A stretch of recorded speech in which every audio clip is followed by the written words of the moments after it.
When Maggie Harrow opened her cabin door that freezing December night, she expected another cruel joke from the town boys. Maybe snow shoved down her dress or pig sounds echoing in the dark. What she got instead was Jonas Reddick, the territory's most respected rancher, hat in his scarred hands, asking if the fat girl everyone mocked could cook for 20 starving men. Standing there in her patched flour sack dress, every insult she'd ever swallowed rising in her throat, Maggie whispered the truth that had kept her alive for 27 lonely years. "No one marries a fat girl, sir, but I can cook." Before we begin, drop a comment with your city below. I want to see how far Maggie's story travels across this world. Now settle in, because what happens next will break your heart before it heals it. The winter of 1887 came to Wyoming territory like a fist wrapped in iron, and it hit the poorest first. Maggie Harrow knew this because she was among them, a woman with no family name that mattered, no beauty the world recognized, and no prospects beyond the small cabin her dead parents had left her on the edge of Cartwright, where the town's sympathy ended and its cruelty began. She was 27 years old, soft in all the places society said a woman shouldn't be, with arms that could knead bread for hours and a heart that had learned to expect nothing. The town called her the fat girl in the cabin when they bothered to call her anything at all. Most days they pretended she didn't exist. On bad days, they made sure she knew exactly how much space she took up in their world. Maggie survived by cooking. She baked pies for the general store, bread for the boarding house, and occasionally, when someone's charity outweighed their disgust, she'd be hired to cook for a harvest crew or a barn raising. She took the work without complaint, pocketed the coins that were always slightly less than promised, and walked home before anyone had to acknowledge her presence at their table. Her cabin sat at the end of a dirt road that turned to mud in spring and froze solid in winter. It had 2 rooms, a main room with a cast iron stove, a table, and a rocking chair, and a smaller room with a bed and a trunk that held everything she owned. The walls were chinked with mud and moss, and the roof leaked in 3 places, but it was hers. In a world that wanted her invisible, those walls were the only place she could breathe.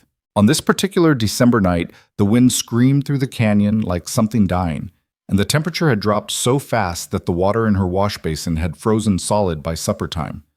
Maggie sat close to her stove, wrapped in every blanket she owned, mending a dress that had torn along the seam for the 3rd time this year. Her fingers were clumsy with cold, and her needle kept slipping.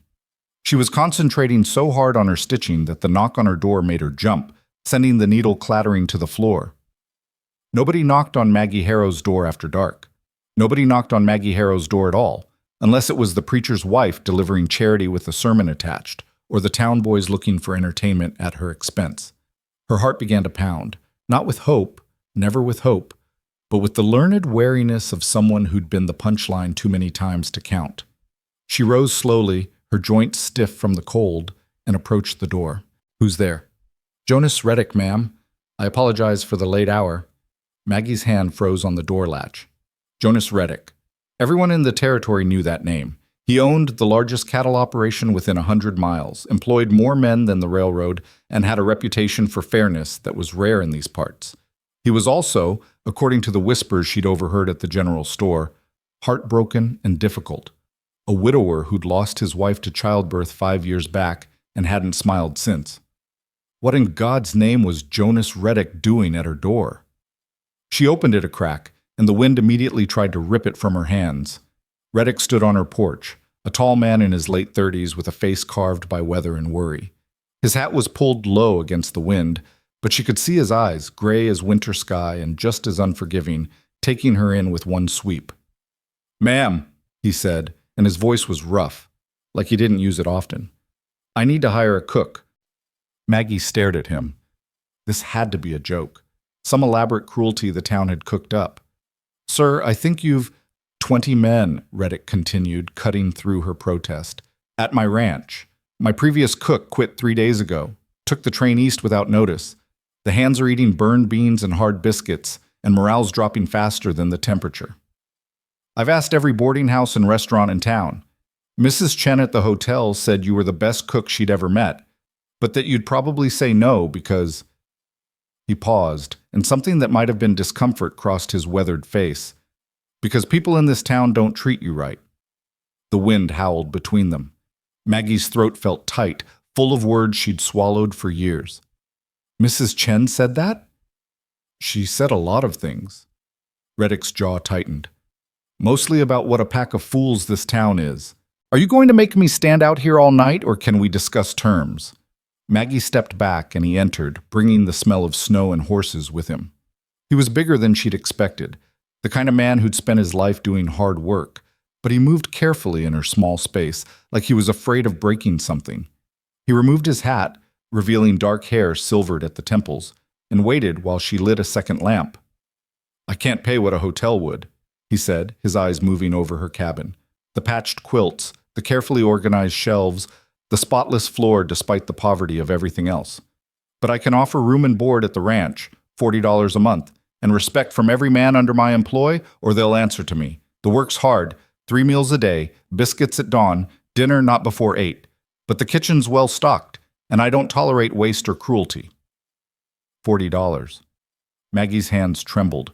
She made maybe $15 a month if she was lucky, piecing together work from people who paid her less because they knew she had nowhere else to go. $40 was a fortune. It was security. It was, why me? The question came out smaller than she'd intended. Sir, there are women in town who— I don't want women from town. Reddick's voice was flat. I want someone who can cook, who won't run off when the work gets hard, and who won't spend dinner time gossiping about my hands or trying to marry one of them. Mrs. Chen said you were reliable, skilled, and— He stopped. And desperate enough to say yes? Maggie finished. The bitterness in her voice surprised even her. Reddick's eyes met hers, and for the first time she saw something in them besides cold assessment. And invisible to people who should have known better. I don't forget what that feels like, ma'am. My mother was a half-breed Shoshone. I grew up watching her take work nobody else wanted, serving food to people who wouldn't sit at table with her. So no, I didn't come here because you're desperate. I came here because you know what it means to earn your place every single day, and men who work for me need to learn that lesson. The silence that followed felt enormous. Outside, the wind rattled the windows. Inside, Maggie stood frozen, trapped between disbelief and the small, dangerous thing unfurling in her chest that felt almost like hope. I need an answer, ma'am. I've got a long ride back and the temperature's still dropping. Maggie looked down at her hands, thick fingers, nails worn down from work, a burn scar across her left wrist from a cooking accident when she was 16. These hands had fed half the town at one point or another. These hands had worth, even if nothing else about her did. No one marries a fat girl, sir, she whispered, and hated herself for saying it out loud, for giving voice to the thing that lived in her chest like a stone. But I can cook. Reddick was quiet for a long moment. When he spoke, his voice was gentler than she'd expected. I'm not hiring a wife, Miss Harrow. I'm hiring someone who can remind 20 tired, cold, lonely men that life's still worth waking up for. Can you do that? Could she? Maggie thought about her empty cabin, the winter stretching ahead, the slow erosion of spirit that came from being tolerated rather than wanted. She thought about what $40 a month could mean, not just money, but a purpose, a place, even if temporary. Yes, she said. Yes, sir, I can do that. Good. Reddick settled his hat back on his head. I'll send a wagon for you and your things at first light. Pack what you need. There's a room off the kitchen that's yours. It's got a stove and a real bed. One of the hands will help you get settled. He moved toward the door, then paused, his hand on the latch. Miss Harrow, those men are going to test you. Some of them are young and stupid, and some are old and bitter, and they're all going to have opinions about you before you've cooked a single meal. The first week's going to be hard. Sir, Maggie said, and her voice was steadier now. I've lived in this town for 27 years. Hard is all I know. Something that might have been respect flickered across Reddick's face. Then we'll get along just fine. First light, Miss Harrow. And then he was gone, swallowed by the storm, leaving Maggie standing in her cabin with her heart racing and her mind spinning. She sank into her rocking chair, her legs suddenly weak. $40. A room. Respect from every man under my employ, or they'll answer to me. She didn't sleep that night. Instead, She packed her trunk by lamplight, her 3 dresses, her apron, her mother's recipe book with its water-stained pages, her father's old skinning knife that she used for cutting vegetables, her hairbrush, her Sunday boots. Everything she owned fit in one trunk with room to spare. As dawn broke gray and cold over the mountains, she heard the wagon pull up outside. She wrapped herself in her warmest shawl, took one last look at the cabin that had been her prison and her sanctuary, and stepped out into a morning that smelled like snow and possibility. The driver was a young man, barely 20, with red hair and a face full of freckles. He jumped down to help with her trunk, took one look at her, and his expression shuddered. "You're the cook?" "I'm the cook," Maggie confirmed, her chin up. "Huh." He loaded her trunk without another word, and Maggie climbed onto the wagon seat, her heart sinking. It was starting already, the judgment, the disappointment, the realization that she wasn't what they'd expected or wanted. The ride to Reddick Ranch took 2 hours through country that grew wilder and more beautiful with every mile. They left the town behind, climbing into foothills thick with pine and aspen, following a road that wound beside a half-frozen creek. The young man, he'd introduced himself as Tommy, though he hadn't said much else, drove with his attention fixed on the horses. Finally, unable to bear the silence, Maggie spoke. "How long have you worked for Mr. Reddick?" 3 years. Tommy's voice was neutral, carefully polite. "It's good work, fair pay, decent food. Well, it was decent until Hop Sing left." "Hop Sing was the previous cook?" "Yeah, Chinese fellow. Best hand with biscuits I ever saw, and he could make a stew that'd warm you from the inside out. But his daughter in San Francisco sent for him, said she was getting married and needed family there. Boss gave him his wages plus extra for travel, and off he went." Tommy shrugged. "Can't blame him. Family's family." "And the town wouldn't help?" Maggie asked, though she already knew the answer. Tommy's mouth twisted. "Town's got opinions about who they'll work for and who they won't. Boss doesn't suffer fools, and that offends people." He shot her a sideways glance. "You know he's part Shoshone?" "He mentioned it." "Some folks got a problem with that. Not his hands. We all know what kind of man he is. But the town types, the ones who wear fancy clothes and go to church on Sunday and think that makes them better."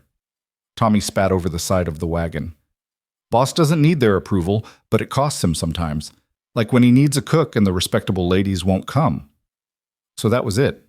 Maggie was the last resort, the one who got hired when respectability ran out. The knowledge settled in her stomach like lead, familiar and heavy. They crested a final hill, and Tommy pulled the horses to a stop. "There she is. Reddick Ranch." Maggie caught her breath. The valley below was enormous, white with snow and ringed by mountains that climbed into a pale blue sky. In the center, nestled against the shelter of a pine grove, sat a collection of buildings, a main house built of logs and stone, a massive barn, several outbuildings, and a long, low structure that had to be the bunkhouse. Smoke rose from multiple chimneys. In the distance, she could see cattle, hundreds of them, dark shapes against the snow, and men on horseback moving among them. It was beautiful, raw and hard and beautiful in a way that made her throat tight. "Boss built it from nothing," Tommy said, and there was pride in his voice. "Came out here 10 years ago with 300 head and a dream. Now he's got the best grazing land in the territory and a herd that's known from here to Denver." He clicked to the horses, and they started down the hill. "Just so you know, the hands are going to be rough on you at first. Not because you're a woman, we've had women work here before, but because I'm fat," Maggie finished. "You can say it. I've heard it before." Tommy's face flushed red. Look, some of the boys are idiots, all right? They're going to make jokes and act like fools, but the boss meant what he said. He doesn't tolerate cruelty. You do your job and they'll come around, most of them anyway." Most of them. Maggie wrapped her shawl tighter and tried to believe it would be enough. They pulled up in front of the main house, and immediately men began appearing from various buildings. They came in 2s and 3s, curious and assessing, forming a loose semicircle around the wagon. Maggie counted 15 before she stopped, her heart hammering. They were all types, young and old, bearded and clean-shaven, tall and short. But they all had the same weathered look of men who worked outside in all seasons, and they were all staring at her with expressions that ranged from curiosity to outright dismay. "That's the cook?" someone muttered. "Jesus, Tommy, did you pick up someone's grandmother?" Nah, that ain't nobody's grandmother. That's Miss Harrow. Jonas Reddick's voice cut through the gathering like a blade. He emerged from the barn, still in his work clothes, his face hard. And she's the best cook Mrs. Chen ever met, which means she's the best cook you lot will ever have the privilege of eating food from. Anyone got a problem with that? Silence. The men shuffled and looked at their boots. Didn't think so. Reddick moved to the wagon and offered Maggie his hand. Welcome to Reddick Ranch, Miss Harrow. Let's get you settled. Maggie took his hand, it was work-roughened and warm, and climbed down from the wagon. She stood there, surrounded by 20 pairs of eyes, and forced herself not to hunch her shoulders, not to make herself smaller. She'd spent a lifetime trying to disappear. Not today, not here. Gentlemen, she said, and her voice only shook a little. I'm told you're hungry. Point me toward the kitchen, and let's fix that. One of the older men, grizzled, with a scar across his cheek, let out a bark of laughter. She's got sand. I'll give her that. He stepped forward and tipped his hat. Name's Coleman, ma'am. I'm the foreman. Kitchen's through the main house and out back. It's attached to the dining hall. You'll see. Tommy, grab the lady's trunk.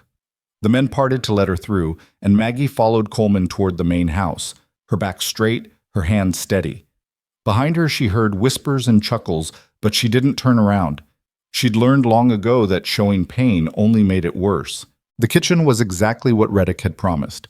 A large room with a massive cast-iron stove, a long work table, shelves stocked with supplies, and windows that looked out over the valley. It was clean and well-organized, and for the first time since Reddick had knocked on her door, Maggie felt something loosen in her chest. This was a space she understood. Dining hall's through there, Coleman said, gesturing to a doorway. Seats 25. We eat breakfast at 5:30, dinner at noon, and supper at 8. Between meals, you'll want to keep coffee on and biscuits available. The boys come in at odd hours, especially during calving season. He paused, his expression softening slightly. Your room's there, off the kitchen. It's got a bed, a stove, and a window. Not fancy, but it's private. It sounds perfect, Maggie said honestly. Coleman studied her for a long moment. You ever cooked for this many before? Harvest crews? Barn raisings? Usually 30 or 40 men at a time. And you managed? I'm here, aren't I? He grunted, something that might have been approval. Supper's in 3 hours. Boss says you can take today to get settled, start fresh tomorrow, but the boys are expecting something better than burned beans tonight. Can you manage? Maggie looked at the stove, the supplies, the workspace that was 10 times better than anything she'd had in her cabin. I can manage. Good. Coleman moved toward the door, then stopped. Miss Harrow, those men out there, they're good boys mostly, but they've had a hard few days and some of them have hard heads to match. Don't take their foolishness personal. And if anyone crosses a line, you tell the boss or you tell me. We don't tolerate that here. Thank you, Mr. Coleman. Just Coleman, ma'am. And then she was alone in the kitchen, surrounded by the smell of wood smoke and coffee, and for the first time in as long as she could remember, Maggie Harrow felt something dangerous bloom in her chest. Not quite hope. Not yet. But maybe, purpose. She rolled up her sleeves and got to work. 3 hours later, the dining hall smelled like heaven. Maggie had found a smoked ham in the cold storage, potatoes in the root cellar, and a crock of preserved beans that just needed doctoring. She'd baked biscuits, light and fluffy, with butter melting into their centers, and made gravy from the ham drippings that was thick enough to stand a spoon in. She'd fried the potatoes with onions until they were crispy at the edges, and she'd opened jars of preserved peaches that someone, probably Hop Sing, had put up last summer. It was simple food, nothing fancy, but it was hot and plentiful and made with the kind of attention that turned ingredients into comfort. When she rang the bell at 8 o'clock, the men came in like a stampede, loud and jostling, their voices filling the hall. They stopped when they saw the tables, set with clean plates, steaming platters of food, baskets of biscuits wrapped in cloth to keep them warm. Holy hell, someone breathed. They sat, not gently, rangeland men didn't do anything gently, and began filling their plates. Maggie stood by the kitchen doorway, her hands twisting in her apron, watching their faces as they took their first bites. Silence fell. Not the awkward silence of judgment, but the reverent silence of hungry men encountering good food. Jesus Christ, the red-haired Tommy whispered. These biscuits. Gravy's perfect, another man added. Potatoes are crispy. How'd she get them crispy? Coleman, seated at the head of the table, caught Maggie's eye and gave her a single nod. Approval. The men ate like they were starving, and maybe they were, after days of burned beans. They went back for seconds, then thirds, and when the platters were empty, someone, a young man with dark eyes and a shy smile, stood up and addressed the room. I think we ought to thank Miss Harrow for the meal. Thank Miss Harrow, the men chorused, and the sound was genuine, their voices rough with gratitude. Maggie felt heat climb into her face. You're welcome, she managed. There's peach cobbler cooling in the kitchen if anyone has room. The cheer that went up was loud enough to rattle the rafters. She served the cobbler, still warm, the crust golden and flaky, and watched as the men scraped their bowls clean. They were quieter now, full and content, and the conversation had turned to tomorrow's work. Which sections needed riding, which cattle needed checking. Jonas Reddick was the last to sit down, taking his meal after everyone else had been served. He ate slowly, methodically, and when he finished, he carried his plate into the kitchen where Maggie was already working on the dishes. You don't have to do that, sir, she said, startled. House rule, he replied, rolling up his sleeves. Everyone helps with cleanup, even the boss. He picked up a dish towel and began drying the plates she washed. That was the best meal this ranch has seen in months, maybe years. It was just biscuits and ham, sir. It was made with care. The men could taste it. He worked in silence for a moment, then added quietly, You did good today, Miss Harrow. Real good. Something in Maggie's chest cracked open, just a little. She ducked her head and scrubbed harder at the pot in her hands. Thank you, sir. They worked side by side until the dishes were clean and put away, until the kitchen was spotless and ready for morning. Outside the windows, night had fallen, and the temperature had dropped again. Maggie could hear the wind, but inside the kitchen was warm, the stove still giving off heat. Get some rest, Reddick said, hanging up the dish towel. 5:30 comes early. Sir? Maggie's voice stopped him at the doorway. Why did you really hire me? Please, I need to know. He turned, and in the lamplight, his face looked tired and older than his years. Because Mrs. Chen told me you were the best cook she'd ever known, and that this town had wasted you out of pure meanness. And because I've spent my whole life proving people wrong about what I could be, and I figured you'd earn the same chance. He settled his hat on his head. Don't disappoint me, Miss Harrow. I won't, sir. I know, he said simply, and walked out into the night. Maggie stood alone in the kitchen, surrounded by the evidence of her first successful meal, and allowed herself one moment of dangerous, fragile hope before she banked the stove and went to bed. Tomorrow, the real work would begin. The rooster crowed at 4:30, and Maggie was already awake.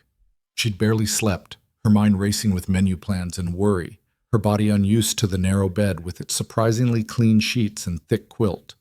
But when her feet hit the cold floor and she wrapped herself in her shawl, moving into the kitchen that was still warm from last night's banked stove, something settled in her chest that felt almost like belonging. She lit the lamps, stoked the fire, and began pulling out supplies. Breakfast for 20 men meant eggs, dozens of them, bacon, potatoes, and biscuits. She set coffee on to boil, the rich smell filling the kitchen as dawn broke gray and cold outside her windows. Her hands moved with practiced efficiency, cracking eggs into a bowl, slicing potatoes thin, checking the bacon she'd found in the cold storage. By 5:15, the dining hall was filled with the smell of frying bacon and fresh biscuits, and Maggie was plating everything with the same care she'd shown the night before. When the men began filing in at 5:30, sleepy and rumpled, they stopped short at the sight of the laden tables. Coffee's hot, Maggie announced from the kitchen doorway. Biscuits are on the table. Help yourselves to eggs and bacon. There's plenty. They ate with the focused intensity of men who had a long day ahead of them. Maggie watched from the kitchen, learning their patterns, who liked extra bacon, who drank his coffee black, who reached for the biscuits before anything else. Details mattered. Her mother had taught her that. If you paid attention to what people needed, they'd remember it, even if they couldn't articulate why your food tasted like home. Jonas Reddick came in last again, his hair damp like he'd washed at the pump despite the freezing temperature. He filled his plate, caught Maggie's eye, and gave her another of those small nods that seemed to be his primary form of communication. Then he sat with his men, discussing the day's work in that low, authoritative voice that made everyone listen. "Coleman, take 6 men and check the north pasture. We lost fencing in that storm, and I don't want cattle wandering. Tommy, you and the Miller brothers work on mucking the barn. It's overdue. Rest of you, we're riding the creek line. Ice is building up, and if it dams, we'll have flooding come spring thaw." The men nodded, shoveling food into their mouths with renewed purpose.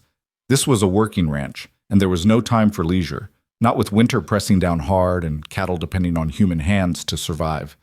They cleared out by 6, leaving Maggie alone with mountains of dishes and the satisfaction of knowing every plate had been scraped clean.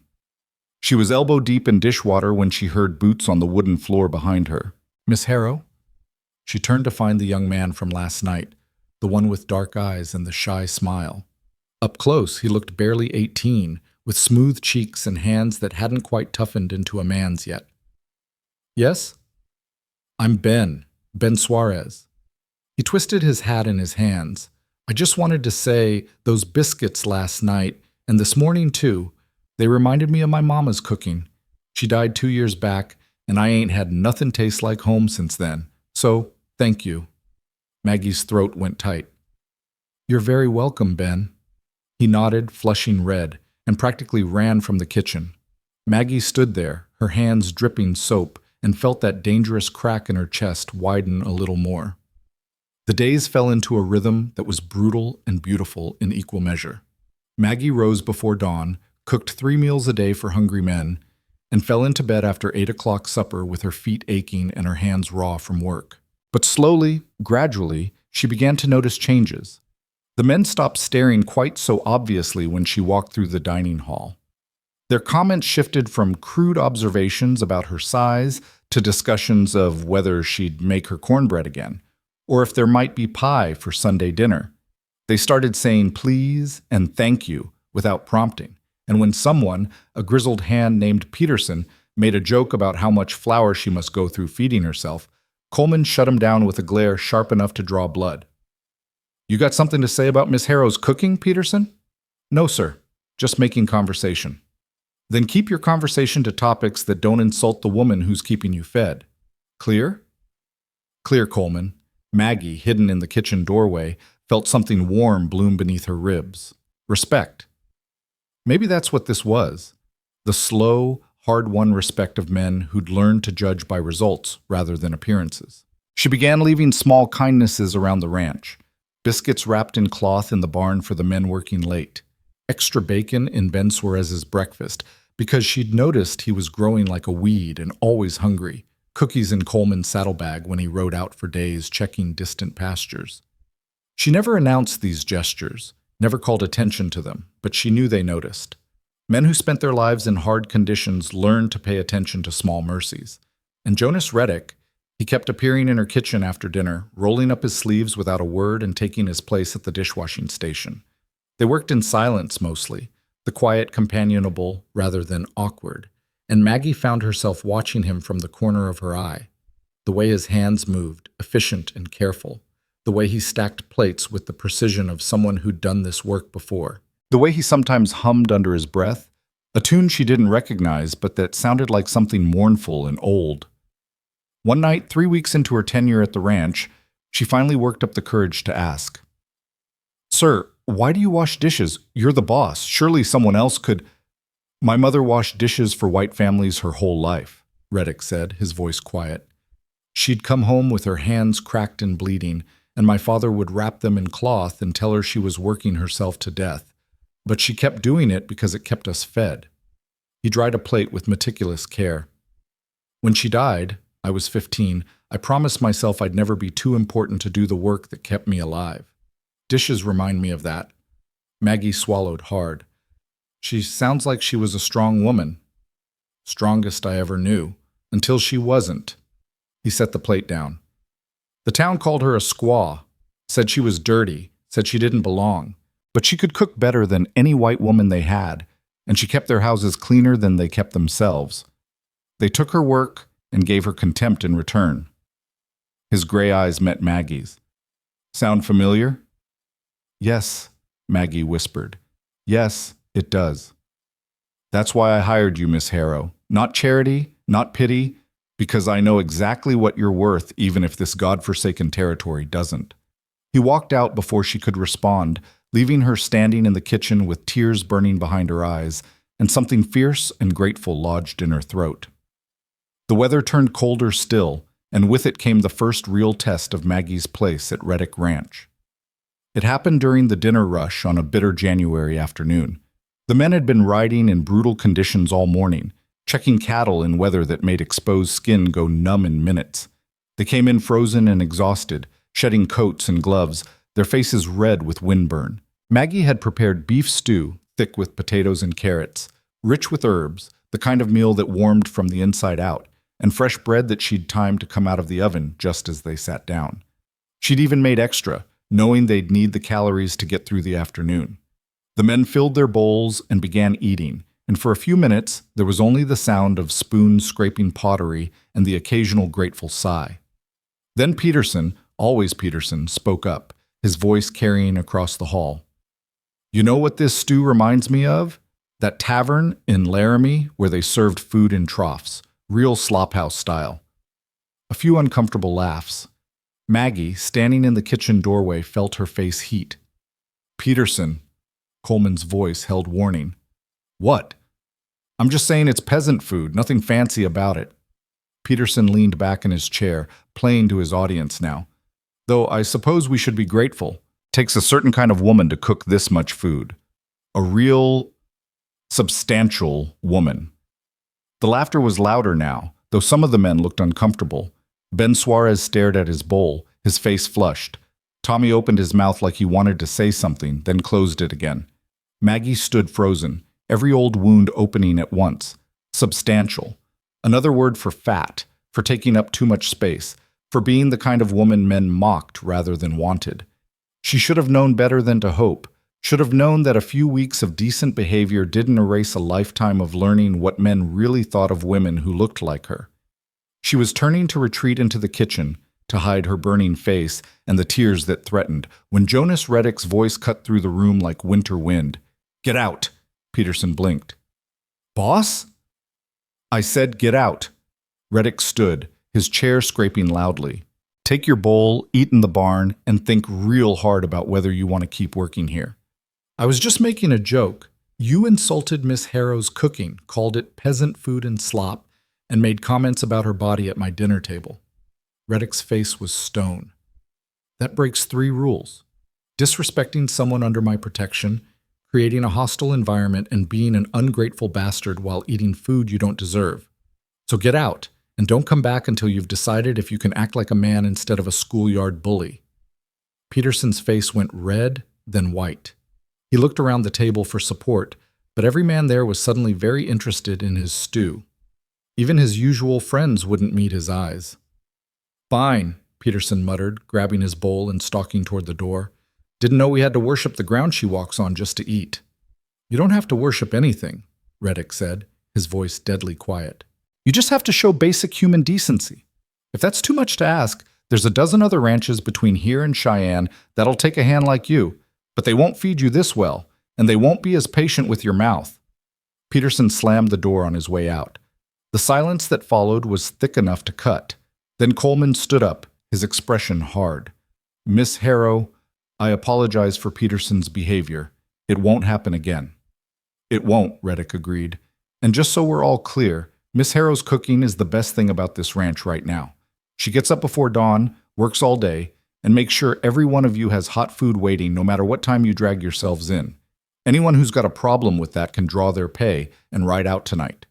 He looked around the table, meeting each man's eyes in turn. No one spoke. No one moved. Good. Now finish your dinner and get back to work. We've got cattle to check before dark. The men bent back to their meals, eating with renewed focus, and the conversations that started up were careful and quiet. Reddick caught Maggie's eye, gave her that small nod, and left the hall without touching his own food. Maggie retreated to the kitchen, her hands shaking, and leaned against the work table. She felt scraped raw, exposed, but underneath the pain was something else. Something fierce and bright that felt like protection, like someone had finally stood between her and the world's cruelty and said enough. She heard boots on the floor and looked up to find Ben Suarez standing in the doorway, his hat clutched in both hands. "Miss Harrow? I'm sorry I didn't say nothing. I wanted to, but I froze up and it's all right, Ben. It ain't all right. You cook like an angel and Peterson's an idiot who can't appreciate nothing good." His young face was earnest, almost desperate. "I just want you to know, most of us, we think you're doing real fine here. Better than fine. We talk about it sometimes, in the bunkhouse, about how lucky we got when you came." Maggie's vision blurred. "Thank you, Ben. That means more than you know." He nodded and fled, embarrassed by his own sincerity, and Maggie was left alone with the echo of his words. "Most of us think you're doing real fine. We talk about how lucky we got." Maybe, just maybe, she was building something here, something that couldn't be destroyed by one cruel man's words. That night, after supper cleanup, Reddick appeared in the kitchen doorway but didn't immediately reach for a dish towel. Instead, he stood there, his expression troubled. "I need to ask you something, Miss Harrow, and I need an honest answer. Is this going to be too hard? The comments, the testing, the way some men are going to see you?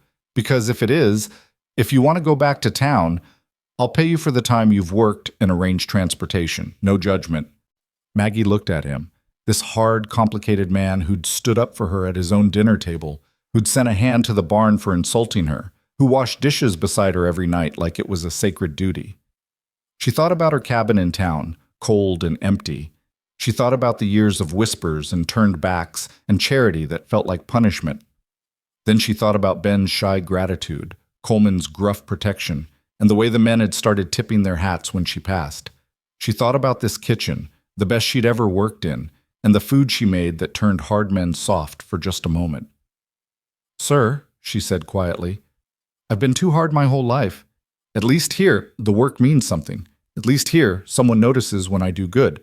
So no, I'm not leaving, not unless you fire me." Reddick's shoulders relaxed slightly. "I won't fire you, Miss Harrow. Not as long as you keep showing up." "Then I'll keep showing up, sir." "Jonas," he said suddenly, "when it's just us, you can call me Jonas. Sir makes me feel like my father, and he was a hard man to live up to." "Jonas," Maggie repeated, testing the name. It felt strange on her tongue, intimate. "Then you should call me Maggie. Miss Harrow sounds like a schoolteacher, and I never made it past 8th grade. Something that might have been a smile ghosted across his face. "Maggie, then." He picked up the dish towel. "Now, let's get these dishes done. Tomorrow's another early morning."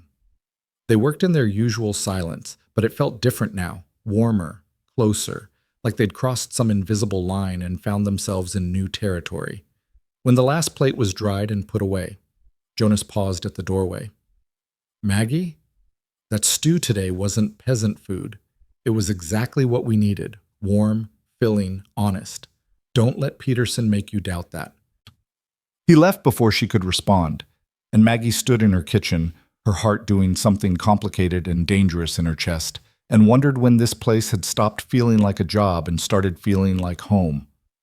The next morning, Peterson was at breakfast, subdued and quiet, and when he took his plate from Maggie's hands, he muttered, "Thank you, ma'am." It wasn't an apology, not quite, but it was acknowledgement, and that was something.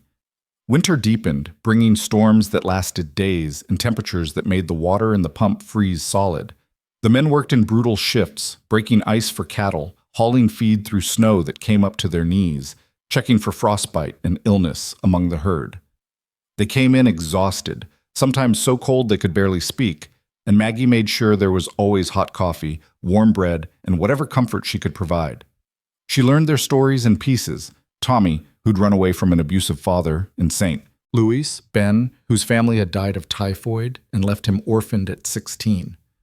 Coleman, who'd fought in the Civil War and carried scars that went deeper than the one on his face.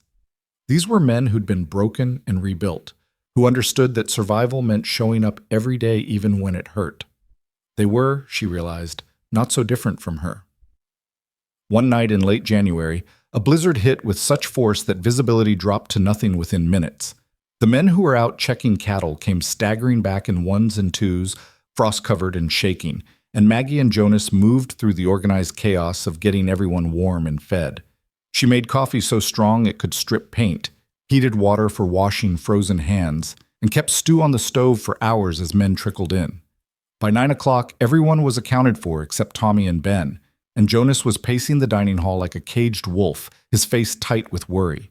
They were checking the south boundary, Coleman said, his voice grim. That's 4 miles out.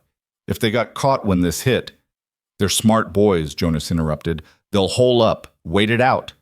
But his eyes kept going to the windows, to the white void beyond, and Maggie could see the fear underneath his certainty. At 10 o'clock, the door burst open, and Tommy stumbled in, dragging Ben behind him. Both boys were covered in snow, their lips blue, their movements clumsy and slow. Jesus, Jonas breathed. And then everyone was moving, stripping off frozen coats, wrapping them in blankets, pushing hot coffee into their hands. We found shelter, Tommy managed through chattering teeth. Old line shack. Waited till there was a break in the wind. You damn fools, Coleman growled, but his hands were gentle as he checked them for frostbite. Another hour and you'd be dead. Maggie brought more blankets, more coffee, and a pot of stew that she'd kept warm for exactly this possibility. She watched as the color slowly came back into their faces, as their shaking eased, and felt her own heart start to beat normally again. Jonas caught her eye across the room and mouthed, "Thank you." She nodded and went back to her kitchen to make sure there was enough hot food for however long this storm lasted. It was after midnight when things finally calmed down. The men bedded down in the dining hall rather than trying to make it to the bunkhouse, Tommy and Ben wrapped in every blanket the ranch owned and sleeping near the stove. Jonas sat at one of the tables, his head in his hands, looking more exhausted than Maggie had ever seen him. She poured 2 cups of coffee and sat across from him, sliding one in his direction. "Drink," she said quietly. "You look like you're about to collapse." He picked up the cup, his hands wrapping around it like he needed the warmth. "I thought I'd lost them. For about an hour there, I thought I'd lost those boys." "But you didn't. They're safe." "This time." His voice was rough. "But there'll be other storms, other chances for things to go wrong. That's the price of running a ranch this far from civilization. You're always one mistake away from disaster." Maggie studied his face, the lines etched by worry and weather, the gray in his hair that seemed to have gotten heavier in just the few weeks she'd known him. "Why do you do it then? If it's so hard, so dangerous?" Jonas was quiet for a long moment. When he spoke, his voice was soft. "Because it's mine. Because I built it from nothing. And because every spring when the calves are born, and every fall when we move the herd to winter pasture, I know I've created something that matters. My mother died in someone else's kitchen, working herself to death for people who despised her. My father died in a mining accident, crushed by rocks, while making other men rich. I swore I'd never die like that, working for scraps, building someone else's dream." He met her eyes. "This ranch is mine. Every fence post, every head of cattle, every damn board in this building, it's proof that I'm more than what they said I was." "Who's they?" "Everyone who looked at a half-breed kid and saw nothing. Everyone who told my mother she should be grateful for the privilege of scrubbing their floors. Everyone who acts like the only way to matter is to be white and respectable and acceptable." He drank his coffee, grimacing at the bitterness. "I'm none of those things, and I don't want to be, so I built this instead."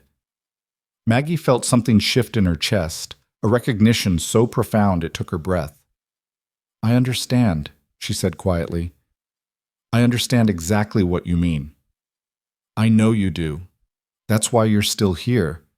They sat in the warm kitchen, surrounded by sleeping men and the howl of wind outside, and Maggie thought about empires built from spite and determination, about people who became more because the world said they should be less, about the strange solidarity of the dismissed and diminished. "Jonas," she said, "thank you. For standing up for me with Peterson. For seeing me." His gray eyes were steady on hers. "Maggie, you're the easiest person on this ranch to see. The mystery is how everyone else managed to miss you for so long." He stood, set his empty cup in the sink, and went to check on the sleeping men, leaving Maggie alone with his words echoing in her head, and her heart doing that dangerous, complicated thing again. The storm blew itself out by morning, leaving behind a world buried in white and a sky so blue it hurt to look at. The men dug themselves out, checked the cattle. They'd lost 2 calves but saved the rest, and life at Reddick Ranch went on. But something had changed. Maggie felt it in the way Jonas's eyes lingered on her when he thought she wasn't looking, in the way their hands brushed when they worked side by side at the dishes, in the way the silence between them had stopped feeling empty and started feeling full. She told herself not to hope. Hope was dangerous for women like her. Hope led to disappointment, to heartbreak, to the special kind of pain that came from wanting something you could never have. But late at night, lying in her narrow bed with the stove ticking as it cooled, she couldn't help but wonder what it would feel like to be chosen. Not for her cooking, not for her usefulness, but for herself. And in the kitchen the next evening, when Jonas's hand covered hers for just a moment as they reached for the same plate, when his voice went soft and said, "You look tired, Maggie. Let me finish this tonight," she wondered if maybe, just maybe, someone was already choosing her. She just didn't know if she was brave enough to believe it. February came in cold and stayed that way, but inside Reddick Ranch, something was thawing that had nothing to do with the weather. Maggie noticed it in small things first. The way Jonas started appearing in the kitchen earlier each evening, not waiting until after supper, but arriving while she was still cooking, leaning against the doorframe and watching her work with an expression she couldn't quite read. The way he'd started asking questions that had nothing to do with meals or supplies. "Did you always want to cook?" he asked one night while she was rolling out pie dough. "It's all I'm good at," Maggie replied, focusing on keeping her hands steady. "That's not what I asked." She paused, the rolling pin stilling. No one had ever cared about what she wanted, only what she could provide. "I wanted to teach, actually, when I was young. I loved reading, loved stories. But teachers need education, and education costs money we didn't have. So I learned to cook instead because at least that kept us fed." "You could still teach," Jonas said quietly. "Ben can barely read. Tommy struggles with numbers. They'd listen if you offered." Maggie looked at him then, at this complicated man who somehow saw past her surface to the dreams she'd buried years ago. "Maybe," she said, though they both knew she meant yes. The next evening, Ben appeared in the kitchen after supper with a battered book in his hands. "Miss Maggie, Mr. Reddick said you might help me with this. It's a letter from my cousin in Santa Fe, but the words are real fancy, and I can't make out half of them." So they sat at the kitchen table, Maggie reading the letter aloud and explaining the difficult words, while Ben listened with an intensity that reminded her why she'd wanted to teach in the first place. By the end of the week, 3 more men had appeared with letters, bills, or old newspapers they wanted help understanding, and Maggie found herself running an impromptu school in the hour between supper and cleanup. Jonas never joined the lessons, but he watched from the doorway sometimes, and once, when their eyes met across the room, he smiled. A real smile, not just the ghost of one. And Maggie felt her heart stutter in her chest like a startled bird. She tried to tell herself it didn't mean anything. He was her employer, she was his cook, and the small kindnesses between them were just that, kindnesses. Nothing more. But then he'd brush flour from her cheek with gentle fingers, or their shoulders would touch as they worked side by side at the sink, or he'd say her name in that low voice that seemed to wrap around her like warmth, and she'd feel that dangerous hope unfurling again, persistent as spring growth. It was Coleman who finally said something. He cornered her in the kitchen one morning while she was preparing breakfast, his weathered face serious. "Miss Maggie, I'm about to speak out of turn, and you can tell me to mind my own business if you want." "What is it, Coleman?" "The boss. He's—" Coleman paused, choosing his words carefully. "He's different since you came. Softer around the edges. Almost happy, some days. I worked for him 5 years now, and I ain't seen him smile as much in all that time as he has these last 2 months. Maggie's hand stilled in the flour bin.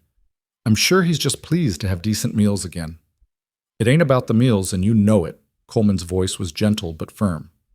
"I'm telling you this because Jonas Reddick is a good man who's been alone too long, carrying weight that would break most people.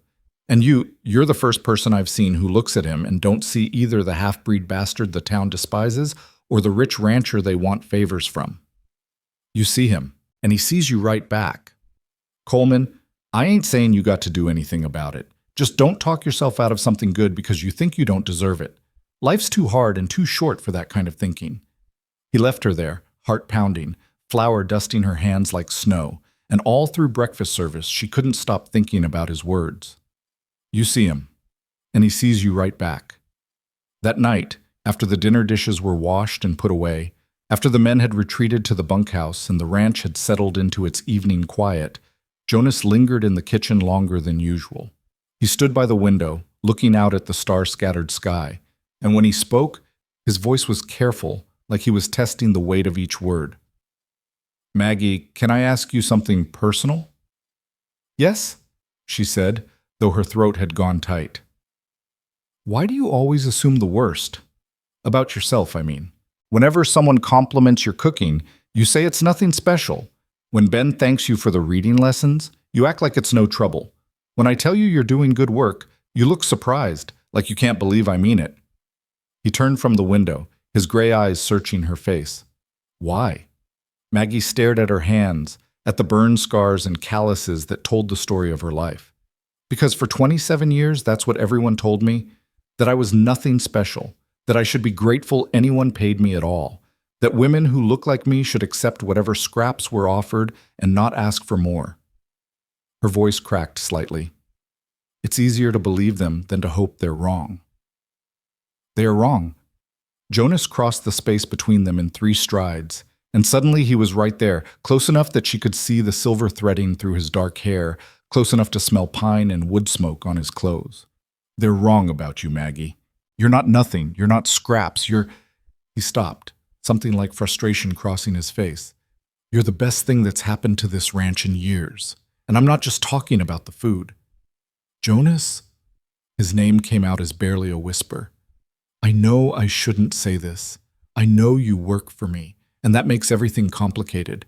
But watching you these past months, seeing how you take care of everyone, how you pour yourself into every meal like it matters, how you teach those boys to read with the same patience you use for cooking, he drew in a breath.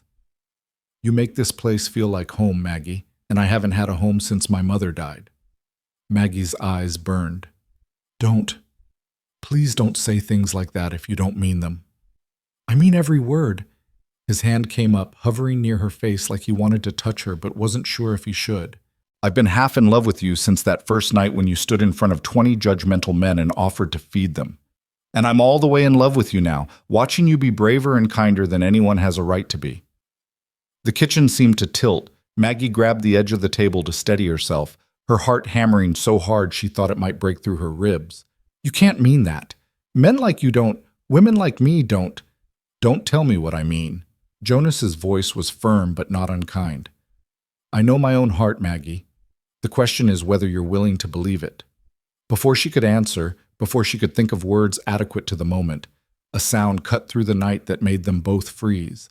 A cry, thin and desperate, carrying on the wind. What was that? Maggie breathed. Jonas was already moving toward the door, grabbing his coat. Stay here. Like hell. Maggie snatched her shawl and followed him into the night. The cold hit like a physical blow, stealing the breath from her lungs. The cry came again, closer now, and Jonas was running toward it, his boots crunching through snow. Maggie followed, her legs burning with effort, her breath coming in painful gasps. They found him at the edge of the tree line. A child, maybe 7 or 8 years old, collapsed in the snow. His clothes were wrong for this weather, his lips blue with cold, his dark hair matted with ice. A Lakota boy, Maggie realized, probably from one of the camps up in the hills, and he was dying. Jesus, Jonas whispered, already scooping the boy into his arms. Maggie, run ahead and get the fire built up. Blankets, hot water, whatever you can.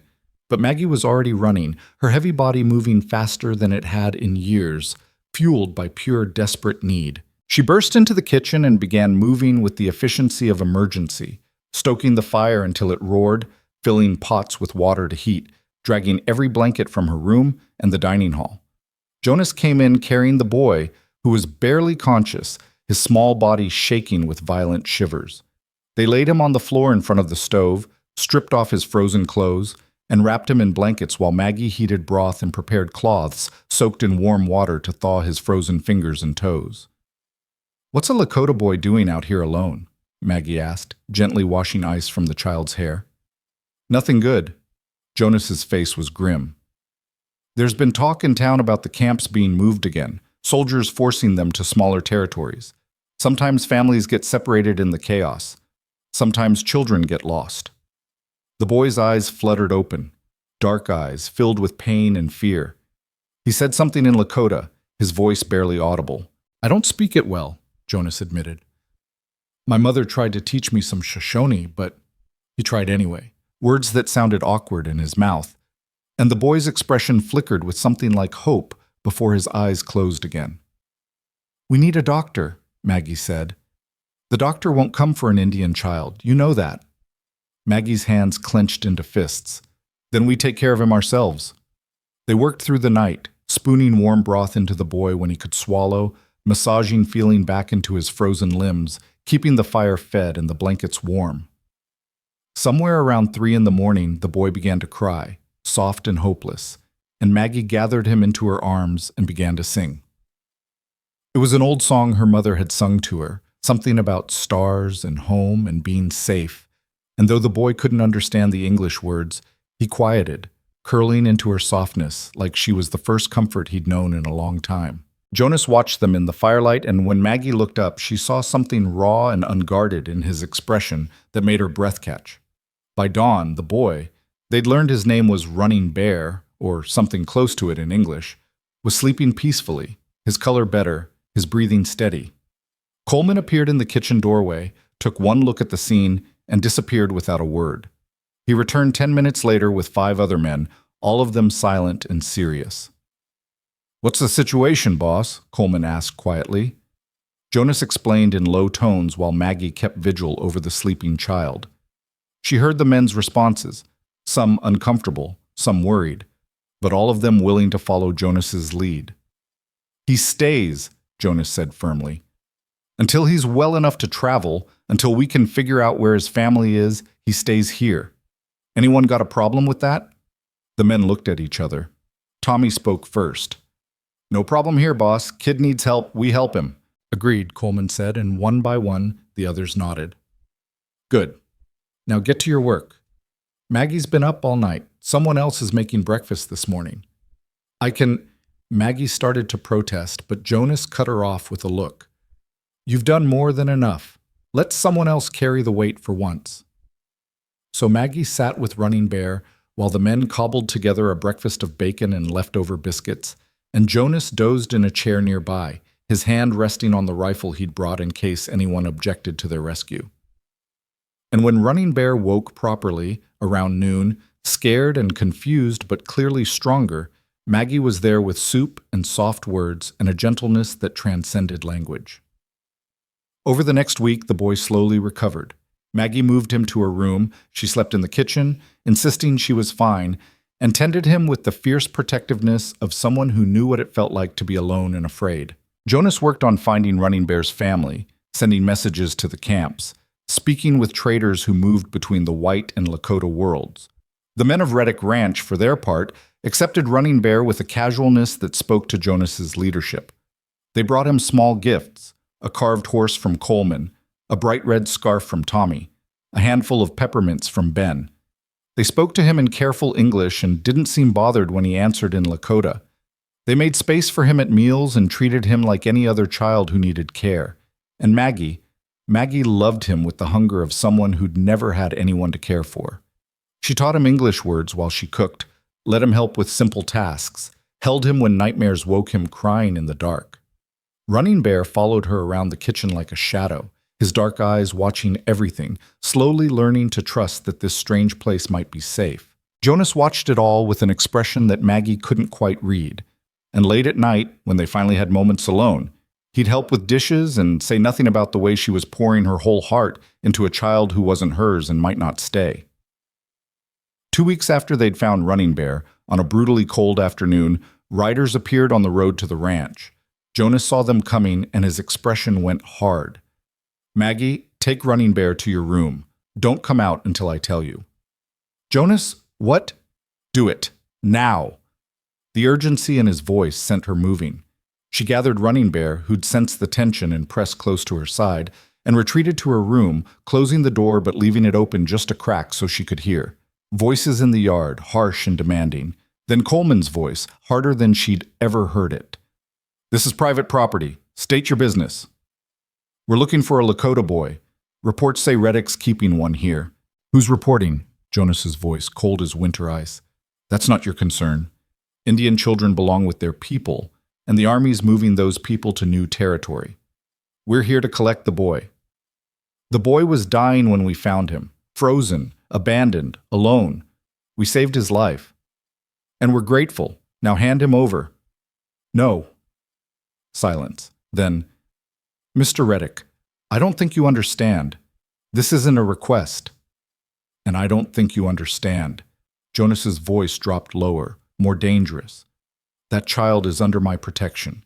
You want him, you'll have to go through me and 20 armed men who follow my orders. And when you're done with that, you'll have to deal with every newspaper between here and Denver finding out that soldiers tried to seize a child from a ranch that saved his life. Think that'll play well for the Army?" More silence. Maggie pressed her hand over Running Bear's mouth, feeling his rapid breathing against her palm. "You're making a mistake, Reddick. Won't be the first time. Now get off my land." The sound of horses, reluctant and slow. Then the thunder of them leaving, fast and angry. Maggie waited, counting her heartbeats, until Jonas appeared in her doorway. "They're gone, but they'll be back with more men, or they'll wait until I'm off the ranch and try again." His expression was grim. "We need to find his family, soon." That night, while Running Bear slept in Maggie's room and the ranch settled into uneasy quiet, Jonas and Maggie sat at the kitchen table planning. Coleman joined them, and Tommy, who had contacts among the traders. "The Lakota camps are moving northeast," Tommy said. "Forced relocation. Families are scattered. It's chaos up there. Finding one specific family could take weeks." "We don't have weeks," Jonas said flatly. "Those soldiers will be back, and next time they'll have legal authority, or they'll just take him by force." "What if we send him with someone?" Maggie heard herself say. "Someone who's traveling that direction anyway, who can get him to the camp safely." The men looked at her. Coleman spoke carefully. "Miss Maggie, that's dangerous territory right now. Not safe for a lone traveler, and definitely not safe for anyone helping a Lakota child." "I wasn't suggesting a lone traveler." Maggie's voice was steadier than she felt. "I was suggesting a group, traders maybe. People who move between worlds and know how to navigate both." Tommy nodded slowly. "Old Pete running water. He's half Lakota, half French, trades between the camps and the towns. He's headed northeast next week with his wagon. If anyone could get Running Bear to his people, it's Pete." "Can we trust him?" Jonas asked. "With my life," Tommy said. "Saved me from a bar fight in Cheyenne once. Good man." Jonas looked at Maggie. "What do you think?" The question surprised her, that he'd ask her opinion, that it mattered to him what she thought. "I think Running Bear deserves to be with his family, and I think we don't have many other options." "Agreed." Jonas stood. "Tommy, get word to old Pete. Tell him we'll pay double his usual rate, and we need this done quiet. Coleman, post extra guards until the boy's safely gone. Nobody comes on this ranch without my knowledge." The men dispersed, leaving Jonas and Maggie alone in the warm kitchen.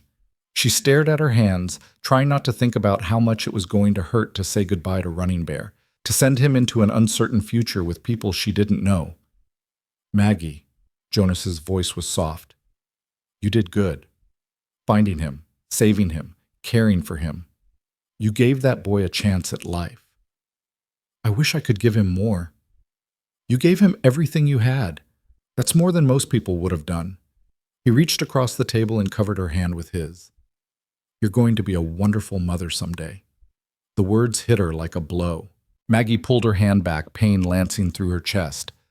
"Women like me don't become mothers, Jonas. You know that." "Why not?" "Because—" She gestured at herself, at her body, at everything she'd been taught to be ashamed of. "Because men don't marry women like me. Because children need mothers who are beautiful and graceful and all the things I'm not. Because you've been listening to fools your whole life, Jonas interrupted, his voice sharp. You think beauty makes a good mother? Grace? Maggie, I watched you sit up 3 nights straight with a sick child who wasn't yours, who you'd probably never see again. I watched you sing to him in a language he didn't understand just so he'd feel less alone. I watched you protect him with your own body when you thought those soldiers might try to take him. He leaned forward, his eyes intense. That's what makes a good mother. Not beauty, not grace, heart, courage, the willingness to love even when it costs you everything. Maggie's vision blurred with tears. Stop. Please stop saying things that make me hope. I'm not going to stop. Jonas stood, moved around the table, and crouched beside her chair so they were eye level. I told you before I'm in love with you. I meant it, and I'm going to keep meaning it whether you believe me or not. But Maggie, his voice softened, you have to decide if you're brave enough to believe you deserve to be loved, because I can't make that choice for you. Before she could answer, before she could process the enormity of what he was offering, Running Bear appeared in the doorway, rubbing his eyes and speaking in rapid Lakota. Maggie didn't need translation. He'd had another nightmare. She gathered the boy into her arms, murmuring comfort, and when she looked back, Jonas was gone, leaving her alone with the child she'd have to say goodbye to and the question that was going to haunt her. Was she brave enough to believe she deserved to be loved? Old Pete Running Water arrived at dawn 3 days later, his wagon loaded with trade goods and his weathered face creased with understanding when Jonas explained the situation. He was a small man, bow-legged from years on horseback, with black hair braided with gray and eyes that had seen too much but somehow remained kind. The boy's family? Pete asked, speaking English with a French accent that reminded Maggie of music.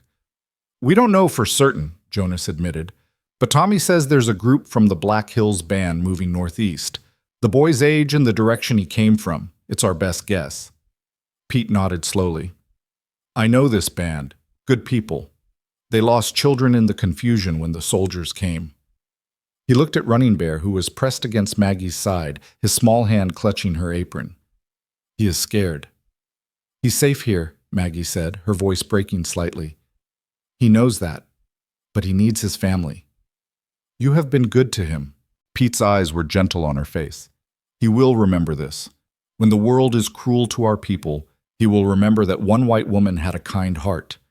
Maggie blinked back tears and knelt in front of Running Bear. Over the past weeks, they'd developed their own language, part English, part Lakota, mostly gestures and expressions that transcended words. She touched his chest, then pointed to Pete, then made the sign for family that Jonas had taught her. Running Bear's eyes widened. He spoke rapidly in Lakota, and Pete answered in the same language, gentle and reassuring. The boy looked between them, hope and fear warring on his young face. Tell him, Maggie said to Pete, her throat tight, that he will always have a place here if he needs it. Tell him, her voice broke. Tell him I'll never forget him. Pete translated, and Running Bear threw his arms around Maggie's neck, holding on with the desperate strength of a child who'd learned that safety was temporary and love was something you grabbed with both hands. Maggie held him, breathing in the smell of soap and wood smoke that had become so familiar, and let herself cry openly because there was no shame in loving something you had to let go. When Running Bear finally pulled back, Jonas was there with a small bundle. New clothes, dried meat, a carved wooden horse that Coleman had stayed up late finishing. For the journey, Jonas said quietly, placing the bundle in Pete's hands along with a leather pouch that clinked with coin. Whatever he needs. And if you find his family, when you find his family, tell them what happened. Tell them he was cared for. I will tell them, Pete promised. And I will tell them that Jonas Reddick is a man of honor, even if his blood is mixed. Some of us remember what that means. They watched the wagon roll out as the sun climbed higher, Running Bear's small face visible in the back, one hand raised in farewell. Maggie stood until the wagon disappeared around the bend, until even the dust had settled, and when she finally turned away, Jonas was there. Come on, he said gently. You've got 20 hungry men who need breakfast, and work's the best cure for a hurting heart. He was right. Maggie threw herself into cooking with fierce concentration, making biscuits and eggs and bacon, preparing the kind of meal that required all her attention and left no room for the ache in her chest. The men ate quietly, their usual morning chatter subdued, and more than one of them stopped to thank her for what she'd done for Running Bear. "That took guts, Miss Maggie," Coleman said, his gruff voice unusually soft. "Standing up for that boy. Not many would have done it." Anyone with a heart would have done the same," Maggie replied, but her hands shook as she poured his coffee. "You'd be surprised how rare hearts are these days." The ranch settled back into routine over the following week, but something had shifted in the air. The men treated Maggie with a new kind of respect, not just for her cooking, but for her courage. They spoke more carefully around her, included her in conversations about ranch business, asked her opinion on matters that had nothing to do with meals.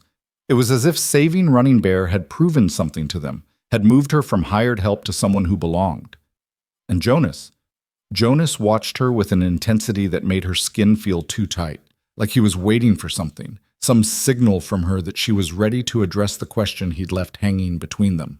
"Are you brave enough to believe you deserve to be loved?" Maggie avoided being alone with him, kept their interactions limited to the crowded dining hall and the brief moments of dishwashing where conversation was minimal. She told herself it was because she needed time to think, to process everything that had happened. But the truth, which she barely admitted even to herself, was that she was terrified. Terrified of believing him and being wrong. Terrified of hoping and having that hope crushed under the weight of reality. Terrified of being seen, truly seen, and found wanting. March arrived with the promise of spring, longer days, warmer afternoons, the first brave shoots of grass pushing through melting snow. The ranch buzzed with new energy as calving season approached and the men prepared for the hard work ahead. And on a clear Thursday morning, a rider appeared on the road carrying news that made Jonas's expression go carefully blank. "Boss," Coleman said, finding Jonas in the barn. "You got a visitor coming. Fancy carriage, matched horses. Looks like town money." Jonas's jaw tightened. "Who?" "Can't tell from here, but I got my suspicions." Maggie was in the kitchen preparing dinner when she heard the commotion in the yard. Raised voices, the sound of a woman's laughter that was clear and high and achingly beautiful. She moved to the window and saw a vision that made her stomach drop. The woman climbing out of the elegant carriage was everything Maggie wasn't. Tall and willowy, with golden hair piled in elaborate curls, wearing a dress that probably cost more than Maggie earned in 6 months. She moved with the kind of grace that came from dancing lessons and finishing schools, and when she smiled up at Jonas, her face was so lovely it hurt to look at. "Jonas Reddick," the woman said, her voice carrying clearly through the open window. "Still hiding out here in the wilderness, playing cowboy with your half-breed dreams?" "Lydia." Jonas's voice was flat, emotionless. "What are you doing here? Is that any way to greet an old friend?" Lydia moved closer, her hand reaching for his arm. "I've come to see how you're managing. I heard you lost your cook and wondered if you might need help." "I have a cook, an excellent one." "So I've heard." Lydia's smile turned sharp. "The town's been talking. Jonas Reddick, desperate enough to hire the fat girl everyone laughs at. How charitable of you." Maggie felt the words hit like physical blows, each one landing exactly where old wounds had never quite healed. She stepped back from the window, her face burning, her hands shaking with something that felt like rage and shame mixed together. "Miss Maggie?" Ben's voice behind her worried. "You all right?" "I'm fine." The lie tasted bitter. "Who is that woman?" "That's Lydia Ash. Used to be Lydia Crane before she married money back east." Ben's young face was troubled. "She and the boss, they were engaged once, years ago, right before he started building this ranch. But she wanted city life and rich society, and he wanted this. So she left him, married some railroad man, and moved to Philadelphia. Why is she here now? Her husband died last year, left her wealthy but lonely, I guess." Ben shrugged. "Heard she's been back in Wyoming for a few months, living at her father's estate in Cheyenne. Some say she's come to win the boss back now that he's successful, and she's free." Maggie turned back to the window, watching Lydia laugh and touch Jonas's arm, watching him stand there stiff and uncomfortable but not pulling away. This woman was elegant and educated and everything a successful rancher should want. This woman was what Jonas deserved, not some fat cook who'd grown up scrubbing floors and taking charity. She heard footsteps on the porch, the door opening, and Lydia's voice growing louder as she entered the house. "Oh, Jonas, you must give me a tour. I want to see what you've built here with your own two hands. How terribly romantic." Maggie busied herself at the stove, but she could feel them coming, could sense the moment Lydia entered the kitchen doorway and went silent. "So this is your excellent cook," Lydia finally said, and her tone made it clear exactly what she thought. "My goodness, Jonas, how wonderfully charitable of you." Maggie turned, wiping her hands on her apron, and forced herself to meet Lydia's eyes. They were blue as summer sky and cold as winter ice, and they swept over Maggie's body with an assessment that was meant to cut. "Miss Harrow," Jonas said, his voice tight, "this is Lydia Ashe, an old acquaintance. She'll be staying for dinner." "Ma'am," Maggie kept her voice level, "we're having beef stew and fresh bread. I hope that's acceptable." "I'm sure it's lovely." Lydia's smile was poisoned honey. "Though I'm surprised Jonas has you cooking such heavy fare. All that beef and bread, it's so working class. In Philadelphia, we favored lighter cuisine, French preparation. Perhaps I could share some recipes." Her eyes traveled over Maggie again. "Though I suppose you've never learned fancy cooking. Just farm food, yes?" "I cook what the men need," Maggie said quietly. "Working ranches require substantial meals." "Of course they do." Lydia turned to Jonas, effectively dismissing Maggie. "Now, about that tour, I'm dying to see the master bedroom. I imagine you've kept it just as rustic as everything else." Jonas's expression was unreadable. "Lydia, oh, don't be modest. I remember how you always loved simple things." She took his arm, practically pulling him toward the door. "Show me everything, darling. I want to see it all." They left, and Maggie stood alone in her kitchen, trembling with something that felt like grief. Of course. Of course a woman like that would come back for him. Of course Jonas would remember what it was like to be with someone beautiful and refined. Of course Maggie had been foolish to think, to hope. "That woman's a snake," Coleman's voice interrupted her spiraling thoughts. He stood in the doorway, his face hard with anger. "Always was. Broke the boss's heart when she left him. And now she's back because she heard he's successful. Don't you let her poison get under your skin, Miss Maggie." "It doesn't matter," Maggie said, but her voice shook. "She's what he deserves. Someone educated and beautiful and—" "She's what he ran from," Coleman corrected sharply. "The boss built this place to get away from people like her, people who judge worth by bloodline and bank accounts instead of character. You think he wants that back?" Maggie didn't answer because she didn't know. Didn't know if what Jonas felt for her, if he really felt anything, was strong enough to stand against the temptation of a woman like Lydia. Didn't know if love, if that's what this was, could survive in daylight when there were other options available. Dinner that night was excruciating. Lydia held court at the table, positioned herself next to Jonas, and spent the entire meal reminiscing about their shared past. She talked about Philadelphia society, about dinner parties and theater performances, about the refined life she'd built. She asked Jonas questions designed to highlight what he'd missed. "Do you ever wish you could attend the opera? Don't you get lonely out here with no intellectual conversation? Surely you must tire of dealing with cattle and cowboys." The men ate in uncomfortable silence, shooting looks at Jonas that ranged from confused to concerned. And Jonas answered politely but without enthusiasm, his responses brief and his attention frequently drifting to where Maggie worked in the kitchen, serving and clearing and trying to be invisible. "This stew is quite hearty," Lydia announced, loud enough for everyone to hear. "Very filling, though I confess I'm not used to such generous portions. In polite society, we eat with more restraint." She patted her flat stomach. "One must be careful not to indulge too much, or else one ends up looking like, well." Her eyes found Maggie in the kitchen doorway, and her smile was pure venom. "Like some people, I suppose." The room went silent. Every man stopped eating. Coleman's hand clenched around his fork. Tommy looked like he wanted to throw something. And Jonas Jonas's expression went so cold that Maggie actually shivered. That's enough. His voice was quiet, but it carried the weight of absolute authority. You will not speak about Miss Harrow that way. Not in my house. Not at my table. Not ever.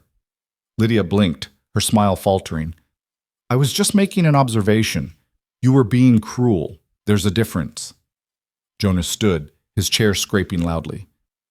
Miss Harrow has shown more grace and kindness in the few months she's been here than you managed in the 3 years we knew each other.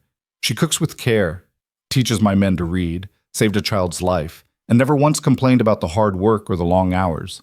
Meanwhile, you walked into my kitchen and insulted her to her face in her own workplace. Because what? Because she doesn't look like you think a woman should?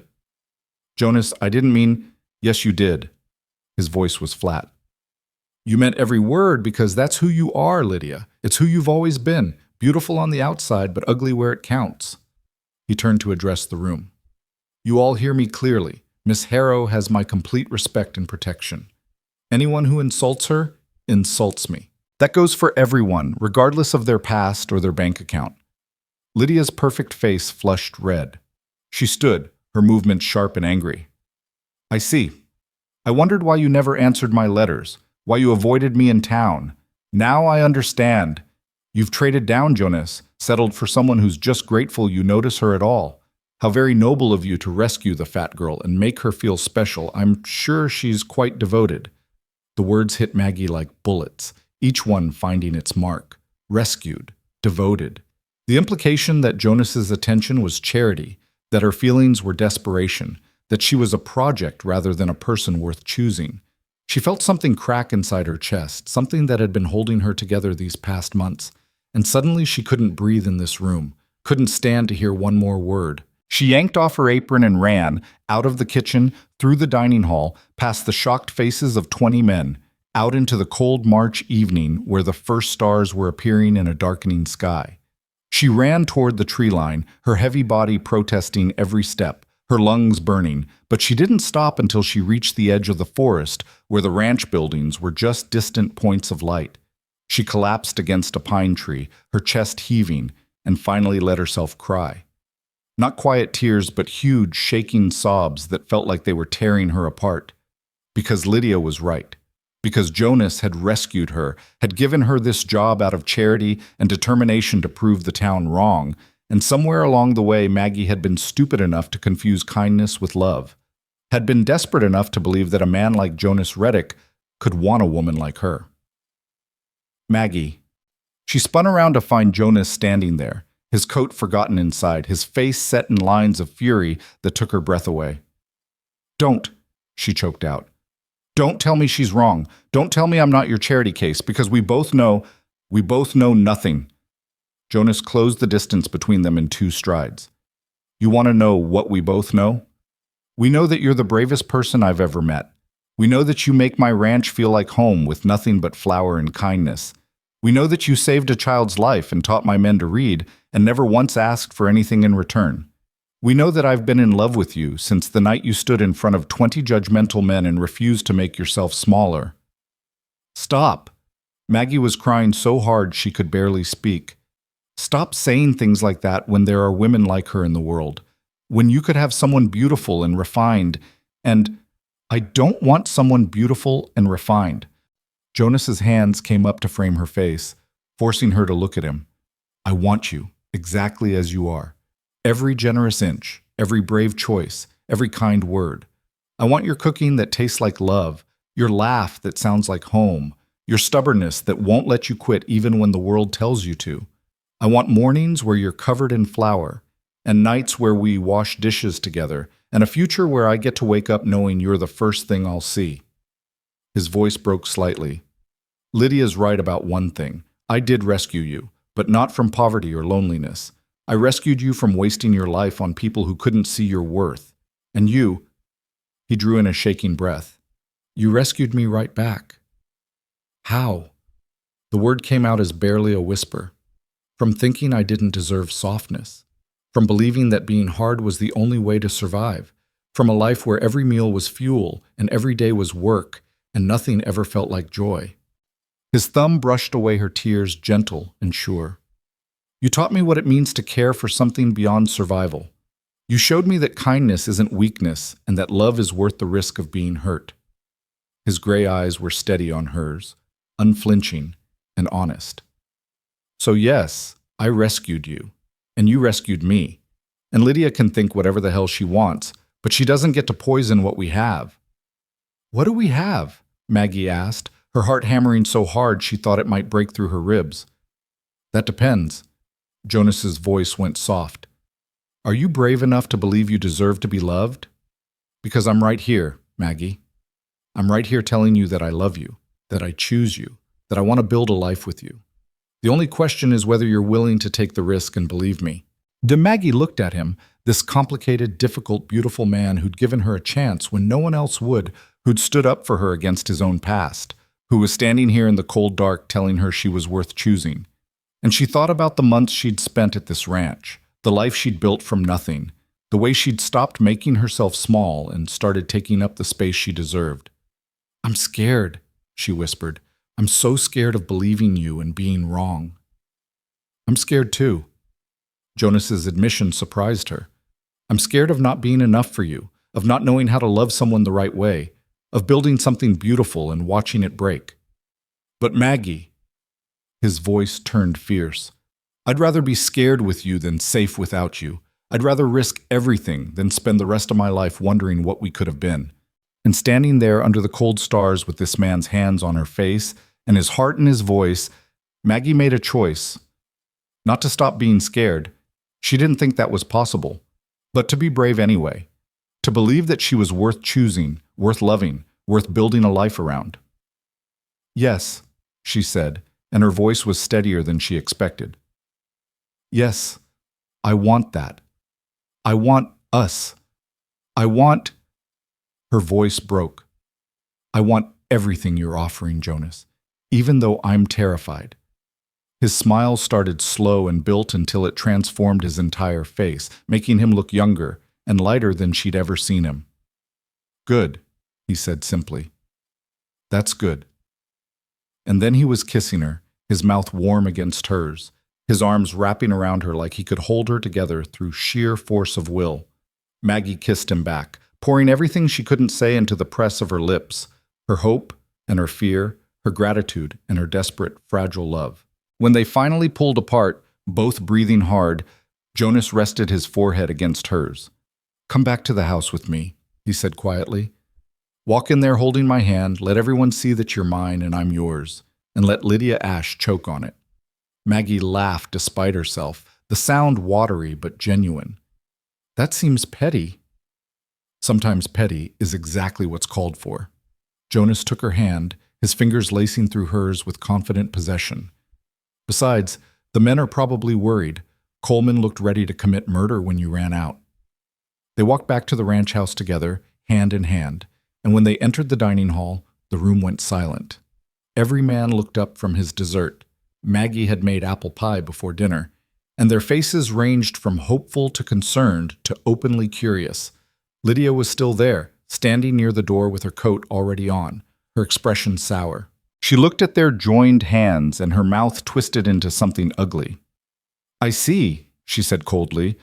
Well, Jonas, I hope you'll be very happy, though I imagine she'll always wonder if you chose her out of genuine feeling or just stubbornness and pride. Let me be very clear, Jonas said, his voice carrying through the room. I chose Maggie because she's everything I want and everything I need. I chose her because she makes this place home. I chose her because I love her, and I intend to marry her if she'll have me. He looked at Maggie, his eyes warm. That clear enough for everyone? Maggie felt her knees go weak. Jonas, I know it's fast. I know we've only known each other a few months. But Maggie, I knew what I wanted the night you showed up and refused to apologize for existing. If you need time, I'll wait. But I'm not going to pretend this is anything less than what it is. The room erupted, men cheering and pounding the tables, Coleman grinning like he'd won a bet, Ben looking like Christmas had come early. And Lydia. Lydia stood frozen for one moment before turning and walking out, her back rigid, her departure marked only by the slam of the door and the sound of her carriage pulling away. Jonas ignored all of it, his attention focused entirely on Maggie. "Well?" "Yes," Maggie said, and this time her voice didn't shake at all. "Yes, I'll marry you. I'll marry you and cook for you and love you for as long as you'll have me." "That'll be forever then," Jonas said seriously. "Because I'm not letting you go, Maggie Harrow. Not ever." He kissed her again, right there in front of everyone. And the men cheered louder, and Maggie felt something lock into place in her chest that felt like coming home after a lifetime of wandering. The celebration that followed was spontaneous and joyful, the men lingering long past their usual bedtime to toast the engagement with whiskey Coleman produced from somewhere, and to tease Jonas with the kind of affection that came from genuine respect. Maggie stood in the center of it all, her hand never leaving Jonas's, and felt the weight of years of loneliness finally lift from her shoulders. But in the days that followed, reality settled in with complications she hadn't anticipated. The news spread through the territory like wildfire, carried by traders and ranch hands who traveled between properties. Jonas Reddick, the half-breed rancher who'd built an empire from nothing, was marrying his cook, the fat girl from town that everyone had dismissed and mocked. The reactions ranged from surprise to scandal to outright hostility. The preacher in Cartwright sent word that he wouldn't perform the ceremony, citing moral concerns about the appropriateness of such a union.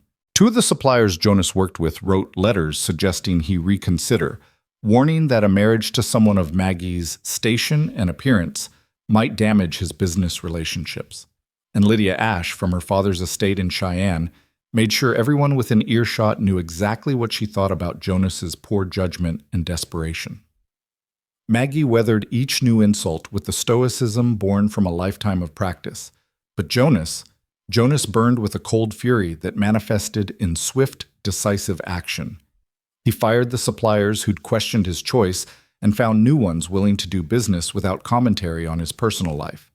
He rode into Cartwright and informed the preacher that his services wouldn't be needed, then arranged for a circuit judge who traveled through the territory to perform the ceremony instead. And when word reached him about Lydia's gossip campaign, he wrote a letter to the territorial newspaper announcing his engagement with language so formal and proud that it dared anyone to object. "You don't have to fight every battle, Lash," Maggie told him one night as they worked through the dishes together, this ritual that had become their private time to talk, without the ranch's eyes on them. "Yes, I do," Jonas said flatly, "because if I don't fight for you now, if I let even one insult slide, it sends the message that you're something I'm ashamed of. And Maggie..." He set down the plate he was drying and turned to face her. "I have never been less ashamed of anything in my life. You're my choice, my partner, and soon my wife. Anyone who has a problem with that can go straight to hell." His vehemence should have felt aggressive, but instead it settled something deep in Maggie's chest, the knowledge that Jonas didn't love her despite what she was, but because of it. That he saw every part of her society deemed unworthy and chose her anyway, fiercely and without reservation. Spring arrived in earnest, bringing calving season and the brutal round-the-clock work that came with it. The ranch exploded into controlled chaos as calves were born, cattle were moved to fresh pasture, and everyone worked dawn to dark, ensuring the herd survived this most vulnerable time. Maggie found herself cooking at all hours, preparing meals for rotating shifts, keeping coffee hot, and biscuits available for men who staggered in exhausted at 3 a.m, packing food for those riding out to distant pastures. It was during one of these late-night shifts, 3 weeks after Jonas's proposal, that disaster struck. Ben came running into the kitchen just before midnight, his face white with panic. "Miss Maggie, we need you. It's the men in the north bunkhouse. Something's wrong with them." Maggie's heart dropped. "What do you mean wrong?" "They're sick, real sick. Vomiting, fever, shaking. Peterson's so bad he can't even stand. Coleman sent me to get you because the boss is out with the calving crew and won't be back till morning." Maggie grabbed her shawl and followed Ben at a run, her mind already cataloging possibilities. Food poisoning? But she'd prepared all the meals herself, and everyone ate the same things. Disease? But it had come on too suddenly. She reached the bunkhouse and pushed through the door into a scene that made her stomach turn. 6 men lay on their bunks, clearly in agony. They were pale and sweating, several with buckets beside them, all of them groaning. The smell of sickness hung heavy in the air, and Coleman stood in the center of it all, looking helpless and furious. "Thank God," he said when he saw Maggie. "I don't know what to do. They ate supper same as everyone, but about 2 hours ago they all got sick at once." Maggie moved through the room, checking each man, asking questions. "When did it start? What did you eat? What were you doing before dinner?" The answers came in painful fragments, but a pattern emerged. All 6 men had been working the north fence line. All 6 had eaten jerky from the same pouch Peterson had brought from town. All 6 were showing the same symptoms. "The jerky," Maggie said suddenly. "Where is it?" Peterson, barely conscious, gestured weakly toward his pack. Maggie found the leather pouch and opened it, immediately recoiling from the smell. The meat inside was discolored and slick with something that wasn't right. Spoiled or possibly contaminated. Either way, these men had been poisoned. "Coleman, send someone for the doctor," Maggie ordered, her voice steady despite the fear clawing at her throat. "And get me every clean bucket, every scrap of cloth, and all the water you can carry. We need to flush this poison out before it does permanent damage." "The doctor won't come this late. Then we handle it ourselves." Maggie was already rolling up her sleeves, her mind racing through everything her mother had taught her about treating illness, everything she'd learned from years of feeding and caring for people.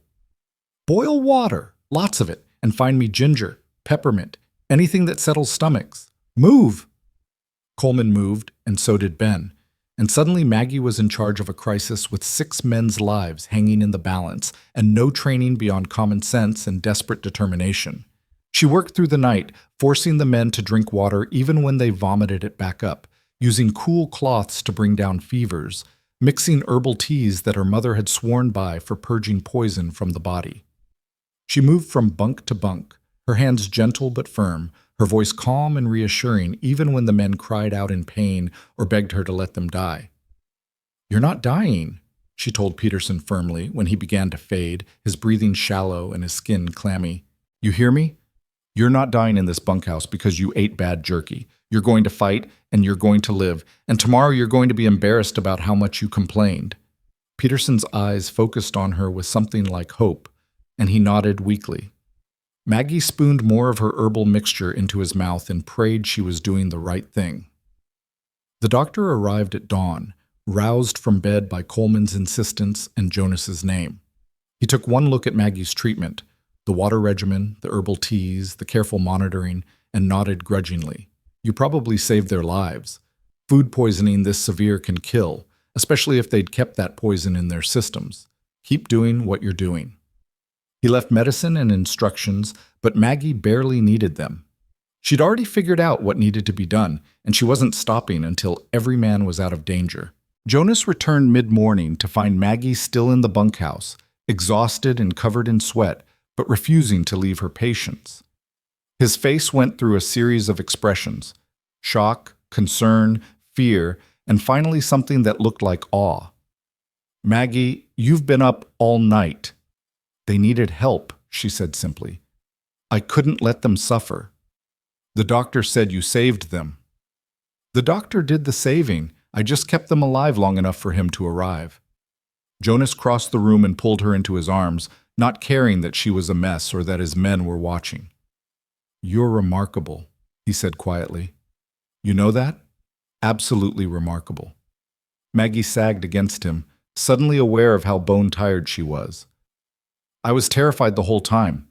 I kept thinking, what if I'm wrong? What if I make it worse?" "But you didn't. You trusted yourself and you saved 6 men who would have died without you." He pulled back to look at her face. "I'm going to ask Coleman to spread the word about this. Not as gossip, but as fact. Because I want everyone to know that my future wife isn't just a cook. She's a healer, a fighter, and someone worth their respect." The men in the bunkhouse, weak but listening, murmured their agreement.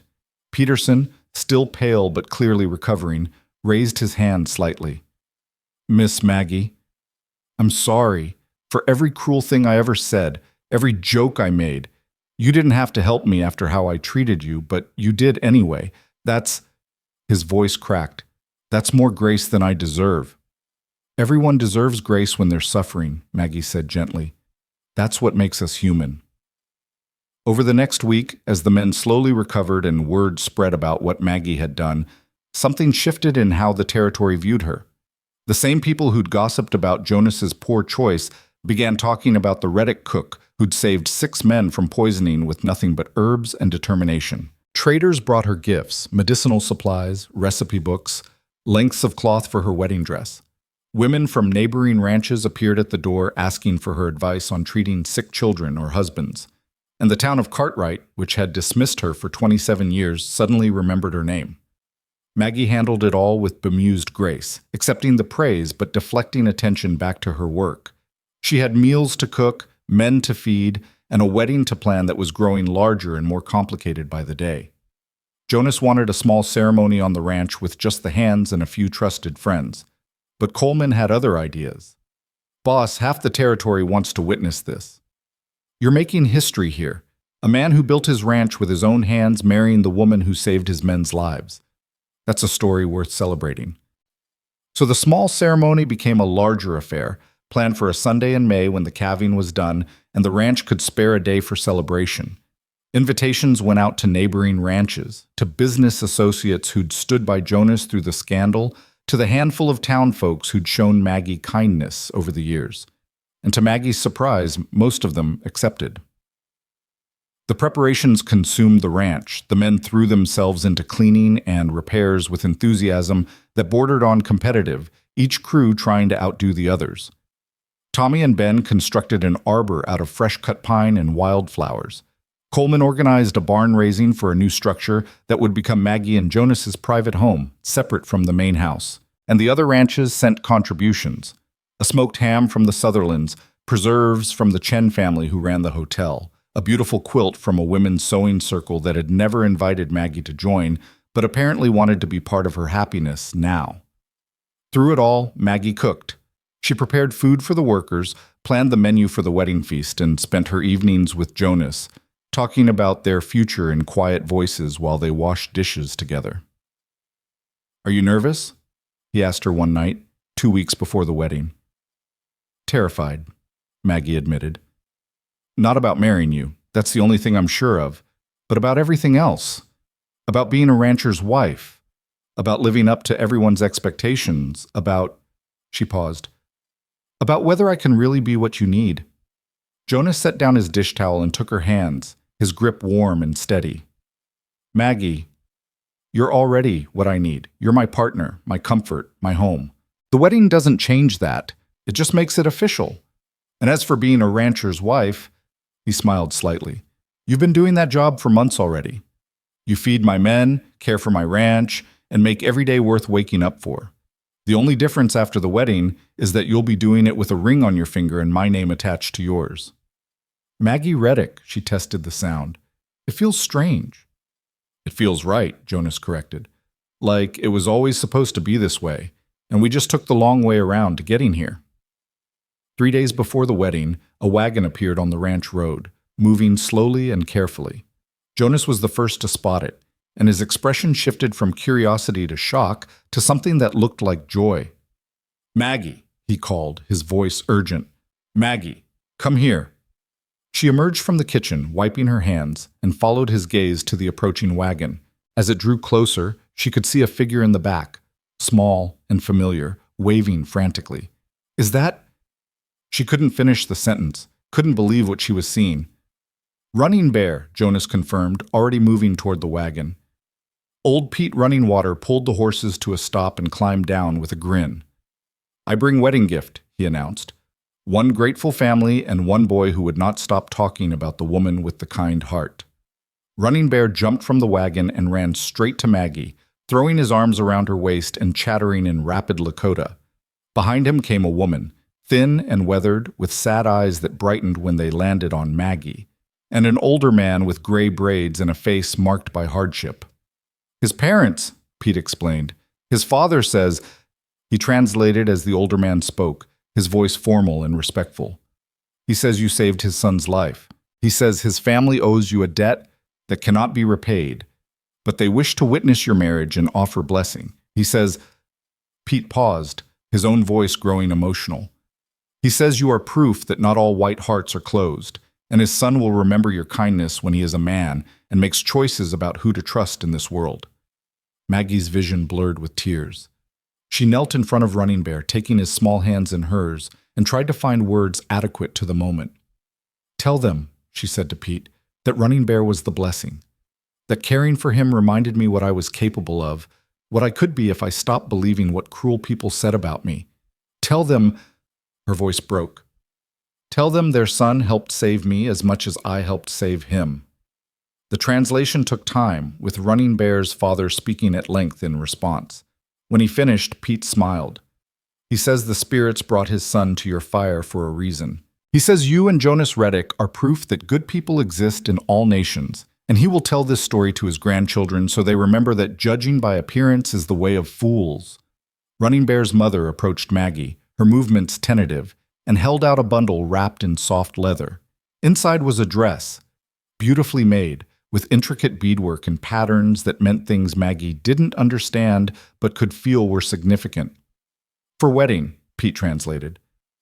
"She made this for her daughter, who died of white man's disease. She wants you to wear it, to honor both her daughter and you, two women who deserve better than the world gave them." Maggie accepted the dress with shaking hands, understanding the weight of what was being offered. "Tell her I will treasure this. Tell her I will wear it with pride and remember her daughter's name if she'll share it with me." The exchange took longer, but by the end, both women were crying, and Running Bear was beaming like he'd orchestrated something wonderful. Jonas stood nearby, his expression soft, and when Maggie finally stood and moved to his side, he wrapped an arm around her shoulders and pulled her close. "Looks like we're having Lakota guests at our wedding," he murmured. "Looks like we are. The town's going to have opinions. Let them." Maggie's voice was steady. "We're not building our life for the town, we're building it for us." Jonas kissed her temple, a gesture of affection and pride. "That's my girl." The wedding day arrived clear and warm, with a sky so blue it hurt to look at and wildflowers blooming across the valley like a benediction. Maggie woke at dawn in her little room off the kitchen for the last time. After today, she'd be sleeping in the new house Coleman and the men had built, in a bedroom with real glass windows and a bed big enough for two. She dressed carefully in the beaded dress Running Bear's mother had given her, her hair braided and adorned with wildflowers Ben had picked that morning. When she emerged from her room, she found the ranch transformed, the arbor draped with more flowers, benches arranged in rows, tables set up for the feast, and what looked like half the territory gathered in their Sunday best. Jonas stood near the arbor in a suit that looked like it had been pressed within an inch of its life, his hair neat and his face clean-shaven. When he saw Maggie approaching, his expression shifted into something that looked like reverence. "You're beautiful," he said quietly, and Maggie believed him because she could see the truth of it in his eyes. The ceremony itself was simple. The circuit judge reading from a worn book, Jonas and Maggie exchanging vows they'd written themselves, promising partnership and respect and love that would outlast hardship. When the judge pronounced them married, Jonas kissed her thoroughly, and the assembled crowd erupted in cheers. The feast that followed was legendary. Maggie had cooked for days, and the tables groaned under the weight of roasted beef, fresh bread, pies, cakes, and every kind of preserve and pickle imaginable. People ate until they couldn't move, and then ate more. And between courses there were toasts, some funny, some moving, all of them genuine. Coleman stood and raised his glass. "I've known Jonas Reddick for 5 years, and I've never seen him as happy as he's been since Maggie Harrow walked into his kitchen and refused to apologize for existing. To Maggie and Jonas, may your love be as steady as your work ethic and as warm as your cooking." The crowd laughed and drank, and more toasts followed. Tommy spoke about the reading lessons that had changed his life. Peterson, still somewhat gaunt from his poisoning, talked about grace and second chances. And Running Bear's father, through Pete's translation, offered a blessing that spoke of fire and home and the courage to choose love over fear. As the sun set and the celebration moved from dinner to dancing, Jonas pulled Maggie aside, away from the crowd, to a spot overlooking the valley where they could see the ranch spread out below them, the buildings they'd built together, the cattle grazing in distant pastures, the life they'd created from nothing but determination and hope. "Do you remember the first night I came to your cabin?" Jonas asked, his arm around her waist. I remember thinking it was a joke, that there was no way Jonas Reddick was really asking me to cook for him. And I remember thinking you were the bravest person I'd ever met, standing there in your patched dress telling me you could cook, even though no one would marry you. His voice went soft. I wanted to hire you right then, not just because I needed a cook, but because I recognized something in you. The same stubborn refusal to disappear that kept me building this ranch when everyone said I should quit. We're both too stubborn for our own good, Maggie said with a smile. Maybe, but that stubborn streak built this. He gestured at the ranch, at the celebration, at the life they'd created. And it's going to build everything that comes next. Children, if we're blessed with them. A legacy that says people like us, people the world tried to dismiss, can create something that matters. Maggie leaned into his warmth, watching the last light fade from the sky and the stars begin to appear. I used to think my life would be small, just survival, nothing more. But you gave me something bigger. We gave each other something bigger, Jonas corrected. I was just surviving too, Maggie. Building and working and never letting myself feel anything, because feeling meant remembering everything I'd lost. You taught me that there's more to life than just not dying. You taught me to live. They stood there as night fell fully, the sounds of the celebration drifting up from below, music and laughter, and the joy of people who'd come together to witness something good. And Maggie thought about the journey that had brought her here. From the fat girl in the cabin, everyone mocked to Maggie Reddick, wife and partner and woman who'd earned her place through courage and kindness. 1 year later, on an afternoon so perfect it seemed designed by Providence, Maggie stood in the doorway of the small building beside the barn that had become known throughout the territory as the Iron Pot and Painted Heart. The name had come from Coleman, who'd noticed the cast iron pot Maggie had brought from her old cabin and the way Jonas had painted a red heart on their front door, small symbols of who they were and what they'd built. The Iron Pot and Painted Heart wasn't just a kitchen anymore. It had become a gathering place, a school, and a refuge. Maggie still cooked for the ranch hands, but she also taught reading to anyone who asked, provided medical care to families who couldn't afford the doctor, and fed travelers who appeared hungry and tired on their doorstep. Jonas had expanded the building twice, adding a schoolroom and a larger kitchen, and Maggie ruled it all with gentle efficiency. The same men who'd once mocked her now brought their wives and children to learn from her. The same town that had dismissed her now spoke her name with respect, and the territory that had once seen only her size now saw her worth. She'd received a letter that morning, her 5th this month, from a young woman in Laramie who'd heard about Maggie's story and wanted advice. The letter was familiar in its pain, asking the question Maggie had once asked herself. Could someone who looked like her ever be loved, ever be chosen, ever matter? Maggie sat down at her writing desk, the one Jonas had built for her last Christmas, and began her response with the words she'd learned to believe through tears and struggle and the fierce determination to build a life worth living. You don't wait to be chosen, she wrote. You become love. Pour it into your work, your kindness, your determination to be more than what small minds say you should be. You build a life that matters through the choices you make every single day, to show up, to try, to refuse to disappear. And then, if you're blessed, the right heart finds its way to your fire.